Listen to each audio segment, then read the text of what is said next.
I'm Jaz'S, and this is my 95 EG Civic hatch. I bought it originally in 2018 as an automatic, totally stock, for about 700 quid. I actually bought the engine before the car and just started tinkering with the engine in my sitting room while watching TV, because that was the cleanest place to do it. It has forged pistons and rods, so the bottom end is capable of 500 brake safely. The head and the intake is totally standard, but they're good for 400 brake, which is I am at my current limit at the crank of 400. It's basically a mismatch of very cheap parts where you can use them and the expensive parts where you have to use them. The engine was about 56,000 miles on it. There was nothing wrong with it. I just stripped it down, took all the internals, threw them all in the bin, just replaced with brand new. The first mod I ever did was suspension. Basically, I wanted it to stay on the ground and stay like rigid, so it's on max speed and coilovers, and it has Civic VTIS running gear front and back with Integra Type R front calipers, rotor grid 16-inch alloys all the way around. We have a lower strut brace underneath the car, aftermarket lower control arms. Basically all bushes have been replaced because I didn't want to run this amount of power through 20 odd 30-year-old bushings, so everything's been replaced brand new. That was the first thing that was ever done before the engine went in.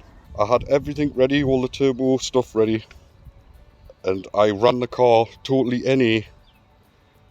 You're supposed to do it for about 250, 500 miles. I put 2,000 miles on the engine just to make sure everything was spot on.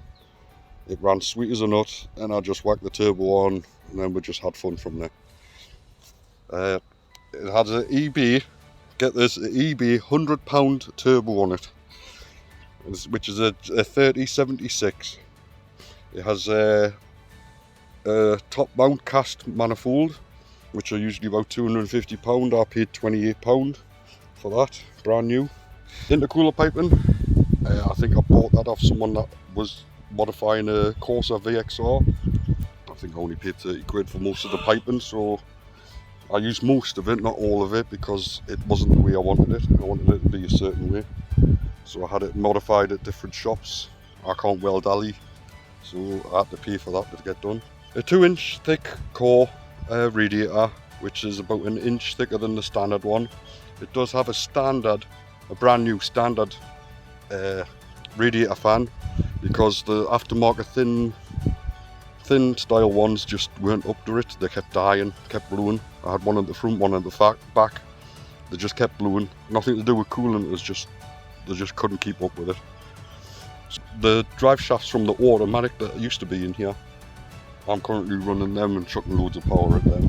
It's got a totally standard gearbox, a thin iron lightened flywheel. It has a stage 4 heavy clutch.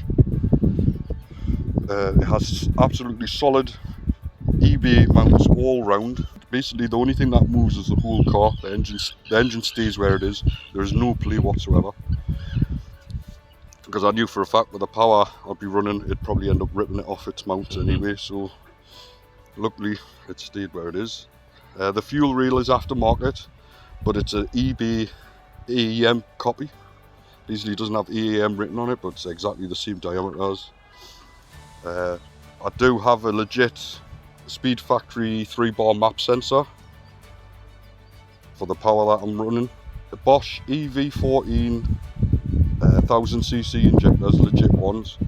The coil and plug kit is a company called Burton Racing in America, I think Florida, I think it is. That was quite expensive, but that's, like I says, that's ran through the ECU. The ECU is paired to that engine, which is a P28. So it wasn't the original ECU that came in the car. I had to get a different ECU from a different Civic. And I've put a Honda S300 version 2 or version 3 little circuit board in there, just to make it sort of like a standalone. The Burton Racing chip, that's soldered into the ECU as well. I've done all the soldering myself, most of the welding myself. The wiring behind the dash is OBD0, which is from like the 1980s, and which is not ideal to run this engine. But what I've done is I've modified it my way, not by anyone else's way, my way. I found out painstakingly, 3 weeks of finding out where every wire goes, what it does, whether I need it or not. So I've removed wires I don't need and kept only the ones I need. So it's basically an OBD0 wire and loom that's been modified into an OBD1 to run this engine and that ECU.